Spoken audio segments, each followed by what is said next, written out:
Good morning. Good morning and welcome to Media Pulse, the show where we help you make sense of Thai politics. This week we'll start with the story about the sudden rise to prominence of a small political party, which was until recently just a little known party. We are talking about Kla Tham Party, which is a junior partner in the coalition government of Prime Minister Pheu Thai. And the party has been stealing all the headlines in the past 1 week. But we are quite certain that the name Kla Tham Party, which means moral courage in English, doesn't really ring the bell to most people. But like it or not, the party is now on its way to become a major political magnet. Yes, early this week, an MP of the People's Party for Chonburi Province caused a small political stir by announcing his breakup with his party and is planning to join Kla Tham Party, which is a junior partner in the coalition government of Prime Minister Thaksin Shinawatra. Now, what drove him to make the decision is unclear. He claimed during a press conference that he could not get along with the party leadership but did not elaborate. But what is clear is that Kla Tham is welcoming him with open arms, as it would with those who claim lining up to join it. If we are to believe what the leader of Kla Tham Party, Kun Naramon Pinyosinwat, says, at least 10 MPs of various parties are now in the process of defecting to the party. Kun Naramon, who is now currently the agriculture minister, didn't provide any names, but claimed that these potential defectors have been in talks with her party.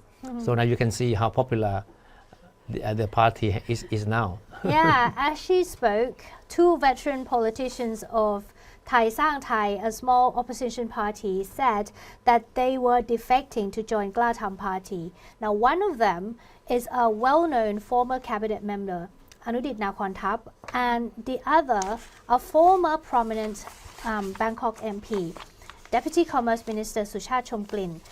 He said is also rumored to be contemplating to defect from the United Thai Nation Party, a partner in the coalition, to Kla Tham.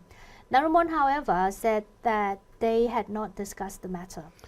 And Kun Naramon was quick to add that her party welcomes anyone from any party who shares its political ideology, regardless of party affiliation. But of course, the obvious question is why Kla Tham Party has suddenly turned into such a political magnet. And most Thai media outlets were quick to lend weight to the speculation that financial incentives are the main motivation driving the defections. Kun Naramon, the Kla Tham Party leader, had to come out to dismiss an allegation that her party had offered as much as 55 million baht, along with a monthly salary as an incentive for a disgruntled MP of the People's Party to defect to Kla Tham. That's a lot of money. 55 times 10 potential defectors, 550 million baht to start with. That's a big investment. Definitely. Political observers, however, believe that when talking about politicians or MPs switching camps, financial incentives cannot be ruled out. Now, Kla Tham currently has 26 MPs in the House of Representatives. The majority of them belong to a faction led by Thammanat, an influential power broker who now serves as the party's chief advisor. Of course, when we talk about Kla Tham Party, the spotlight must be on Kun Thammanat, who is known as the supreme patriarch of the young political party. Thammanat is known for his political connections and acumen. He is also known as a politician whose loyalty lies with whoever serves his interests. And as we all know that he was once closely aligned with General Pravit Wongsuwan, a former military strongman, when the latter was leader of Palang Pracharat Party, the political vehicle of the military coup makers led by former Prime Minister Prayut Chan-o-cha. But after former Prime Minister Thaksin Shinawatra returned from his self-imposed exile in 2023, Thammanat renewed ties with his former political acquaintance. Their political connection dates back to the days of Thai Rak Thai Party which was led by Thaksin when he was prime minister before the party was dissolved. So there was a history of their Long relationship history. here. Thammanat broke away from Palang Pracharat with a group of 20 MPs to join Kla Tham Party last December. The fact that Thammanat was able to persuade the Prime Minister and her father, Thaksin, to let his Kla Tham Party have complete control of the Agriculture Ministry was a good testament of his political influence. The Agriculture Ministry is very important because it is regarded as a highly coveted portfolio due to its substantial annual budget and its direct connection to grassroots communities, which constitute a significant electoral base. And even though Thammanat holds no formal position in the Pheu Thai government, he is known as a major power broker with a strong appeal among rural constituencies with his tough guy image. Yeah, we're talking about this guy who's a 60-year-old political heavyweight, and he has certainly come a long way from his days as a shadowy figure entangled in many scandals. While serving as Deputy Agriculture Minister in the Prayut government in 2020, his involvement in a drug smuggling case in Australia over 20 years earlier came back to haunt him as well. Yeah, it was quite a drama when he was brutally grilled in a no-confidence debate in connection with his prison term on drug charges in New South Wales in 1994. But in the end, he managed to survive the no-confidence vote. And a year later, opposition MPs tried unsuccessfully to have the Constitutional Court declare him unfit for office. He was then serving as Deputy Agriculture Minister.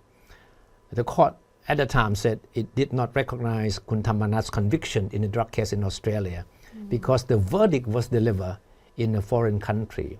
In short, the court was saying that his conviction in Australia was outside its jurisdiction. Yeah, it's got nothing to do with us. Anyway, Thammanat has been denying any involvement in the drug smuggling case. Australian media at the time reported that his conviction was the result of a plea bargain. Now, the scandal failed to stop Thammanat's political rise, which saw him appointed Agriculture Minister in the short-lived Sethar government. He was dropped from the subsequent Pheu Thai coalition last year in exchange for his political proteges to take over the Agriculture Ministry. Thammanat has been very much in the news in recent weeks. Yeah. And when discussing the future of his party, Thammanat has never concealed his ambition.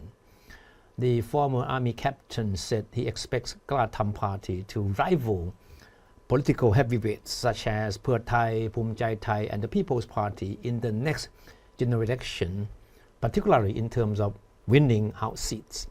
And no surprise in that there have been talks within the Klatham Party that the party hopes to get as many as 50 to 60 seats in the next general elections scheduled for 2027. Very ambitious. I know, very ambitious plan. The recent by-election in the southern province of Nakhon Si Thammarat saw Kla Tham Party rise to a new political height though, when its candidate easily beat his rival from the Democrat and Bhumjaithai parties in their own political backyard. And buoyed by his party's successful election debut in the south, Thammanat declared that it represented the first step of his party's inroad to the region. He now has his eye on the constituencies in all of the 14 southern provinces for the next general election. Now, as we all know, the South has always been a traditional stronghold of the Democrat Party, the country's oldest party. But Bhumjaithai and the People's Parties have been making a steady inroad into the region. But Thammanat is confident that his Klatham Party will pose a strong challenge to the incumbents in the next general elections. And political analysts see a formidable alliance between Klatham and Pheu Thai parties in the next general elections. Klatham will be assigned with the job of venturing into constituencies not accessible to Pheu Thai, especially those in the south. So you can see the combination of the two parties, right? Makes sense to be together for them. But political analysts believe that association is definitely not set in stone. Thammanat is a shrewd politician who has thrive on political expediency. His goal is to position himself as a kingmaker, meaning that while his Klatham Party may not need to have a significant large number of MPs, it will consistently hold a strategic position to negotiate power sharing arrangements. So besides all the political waves that the party has been making in the past few weeks, what does Kla Tham stand for in terms of political ideology? And Kun Thammanat has this to say in answering the question. He said, Kla Tham is a new party with new idea and action plan. Our stand is clear. We work for the people, the nation, the religion, and the monarchy. So boring. well, if that's not exciting enough, listen to how he described himself. Okay. He said, people come to me because they see me as a man with guts and is dependable. Right. In Thai, it's ใจถึงพึ่งได้ isn't it? So it means you show your guts in the face of difficulties, and then if people come to you for help, especially those who vote for you, you must do everything to help them. So Kun Thammanat is simply saying that he has the characteristic required of politicians who want to win the hearts and minds of the masses. Be seen as a tough guy with guts. And brave and dependable. Yeah, very dependable. Always be ready to offer helping hands. Now moving on to another political drama of the week. This one requires a lot of background and information to demonstrate the point. Now remember, around this time last year, Thailand went through the process of electing a new set of 200 senators to replace those whose term expired. Now, the election process was dubbed one of the most complicated in the world because they were selected through 6 rounds of voting among themselves. We didn't get to vote. No. Now, fast forward to today, that election process is still haunting us, or at least the remnants of that process. Many senators are being accused of abusing the system to gain their seats in parliament. Actually, as many as 55 or over 1/4 out of 200 senators are being investigated by the Department of Special Investigation, or DSI. I'm sure you might be wondering why DSI. Yeah. Usually, investigations on election cases would be under the authority of the Election Commission, right? The answer lies in the nature of the allegations. And to make things as simple as possible, we are going to highlight 2 serious criminal offense allegations by the DSI. They are money laundering and criminal association. These are very serious charges against senators, right? Yeah. Because aren't senators supposed to be model citizens, right? So why are they being accused of gaining their senatorial seats through criminal means? Let us emphasize that money laundering and criminal association are only 2 examples. There are currently hundreds of complaint applications on last year's Senate election. As of May 14th, the Election Commission released a statement that the number of petitions stands at 585. Remember, the census were voted in last year, so they had like 1 year, more or less. So many people are wondering what is taking the EC so long to handle the investigations. So in comes the joint committee made up of officials from the Election Commission and the DSI. So this week we saw these news footage of officials sticking court warrants in front of the residences of some senators, summoning them to give statements in court. So you can imagine the intimidation they must have felt. But this is only a prelude to the drama this week. Now the focus has shifted to this man, Justice Minister Thaksin Shinawatra. Right?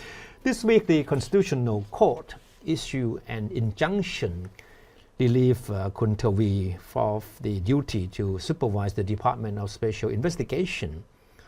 So you can see how some or many people are losing faces this week. Right? I know, right? Like we said, the DSI is investigating a group of senators, so it's obvious that the senators won't take this sitting down. They had the Speaker of the Senate submit a petition on their behalf to the Constitutional Court, basically asking the court to look into the alleged interference over DSI by Justice Minister Thaksin Shinawatra and Defense Minister Pheu Thai. Hence, the court injunction. Now, Bhumtham got off the hook, but Thawi didn't. But as we know, the Thai politics is not that straightforward. So far, our main characters are the senators and Justice Minister Thawi and what happened to them this week. But it's very important not to forget the main storyline of Thai politics, which is going on right now. Yeah. That is the power struggle between two political parties. To give you a clear picture, in the red corner we have Pheu Thai, right? The core of the Paetongtarn coalition government. And in the blue corner we have the Bhumjaithai party, a major partner in the coalition. And the two parties, of course, we know that they don't see things eye to eye. Yeah. In many incidents, I mean, they have shown that their dislike toward each other, and the days of their breakup are just waiting to happen. People are speculating. There are a lot of assumptions that they might not last very long, this partnership. I mean, look at the entertainment complex bills and what's going on in the government.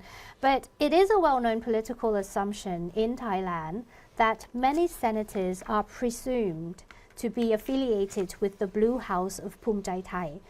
And on the other hand, Thawi Sotong's Pracha Chat Party is seen as being under the favor of the Pheu Thai party. So I guess either you call it red versus blue or the DSI versus the senators. We can roughly say that the parties in this rivalry don't really change. This is going to be a long running saga, to come, right? Okay. All right, now let's move to the story that has been making headlines for 2 years now, right? Yeah. And for 2 years we have been hearing about what is known as the Floor 14 saga, right? It's a reference to the 14th floor of the Police General Hospital that is supposed to be reserved for VIP patients only. And that was where former Prime Minister Thaksin Shinawatra spent 6 months recuperating or allegedly recuperating after medical treatment before being granted a royal pardon and subsequently discharged. Yeah, it remains a point of contention to these days whether Thaksin was really critically ill enough to deserve that kind of VIP treatment. His daughter, Prime Minister Paetongtarn, has been insisting that her father was genuinely ill and even needed a surgery. But critics believe that his stay on floor 14th of the Police General Hospital was merely a ploy to help him escape his prison time. Indeed, Thaksin didn't physically spend a single day behind bars, despite the jail term he got for corruption and abuse of power. Of course, we have been reporting a lot about the saga. But one thing we haven't been able to do is to show you what the much talk about floor 14 of the police hospital looks like. Right? Yep. But finally, is Dr. Warong Dedkitvikrom, who is the leader of Thai Party, a staunchly loyalist party, has helped us to do our job now. Warong is a well-known political veteran who has been working hard to unmask what he sees as Thaksin's charade, right? Yeah. He never believes for a minute that the former Prime Minister was ill. And he's convinced that people within the Paetongtarn government, the corrections department and the police hospital colluded to allow Thaksin to avoid serving his jail term by feigning illness. Yeah, Warong finally believes he has had a chance to prove his point. So he managed to get himself onto the 14th floor of the Police General Hospital recently and made a video clip of his venture there. So in a post on his Facebook page, Warong said that it was just by luck that he visited a patient on floor 14th, which granted him a rare chance to walk around an area normally off limits to outsiders. And this is very interesting. Kun Warong claimed that he accidentally bumped into former National Police Chief, Police General Seripisut Themijawet, who visited Thaksin twice while the former Prime Minister was still staying there, right? Accidentally. And Kun Warong said Seripisut guided him to room 1404, where Thaksin spent his time. And Warong described every room on the floor as being luxurious, right? Comparable to hotel's royal suite. He noted, however, that room 1404 is at the end of a hallway, far from the nurse's station, which he considered unsuitable for a patient with serious ailments to be away from the nurse's station. Makes sense. In the video, he says patients with grave illnesses need close care, and if their condition worsens, nurses may not reach the room in time to save their lives. He also pointed out that the room in question contains no life-saving equipment and therefore is not suitable for patients with serious conditions. Kun Warong quoted Saripisut as saying that during the latter's visit to Thaksin the first time, he could not access the floor by himself. On that day, Saripisut said one of Thaksin's aides accompanied him to take an elevator to a different floor, then walk through a fire exit and use the stairs to reach the 14th floor. Very exclusive. And throughout the post, Kun Warong referred to Kun Thaksin as prisoner. The term also used consistently by Thaksin's critics. But these people never call Kun Thaksin Mr. No. at all. They always describe Thaksin as a prisoner or former prisoner or convict. It's very intense. So on the second visit, Saripisut said he met Thaksin in room 1404 and was served mango with sticky rice showing no signs of illnesses. So Saripisut was actually once a supporter of Thaksin, but later turned against him following a political fallout between them. Pictures and clips posted by Kun Warong show a fully furnished suite with a big bedroom and a spacious living and dining room equipped with a giant TV screen with views overlooking the greenery of the Royal Bangkok Sports Club. Yeah, that's a highlight. So definitely a room with a beautiful view.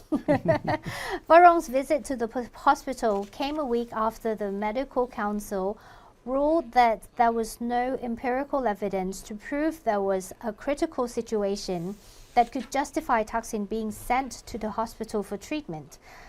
3 doctors were ordered to be penalized by the board. 1 was given a warning and 2 had their medical licenses temporarily suspended.